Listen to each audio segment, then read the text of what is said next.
Hello everybody. So the plan for today is going to be the floor, or at least starting on the floor. I'm going to be laying down these vintage, if not antique, solid oak flooring that I got. Really nice looking stuff.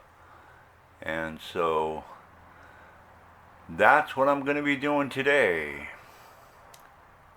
Enjoy the show.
Okay, so got quite a bit done today. Got the floor is started, and I have it running down the span. This is this right here is a bit of a artistic little feature that's going to be incorporate a lot of different things in there. Some really extraordinary grain on that ancient cedar. It's gorgeous. But anyway, so that's my video for today. I hope you liked it. See ya. Thanks for watching. Today's episode is brought to you by Lead Shed Productions.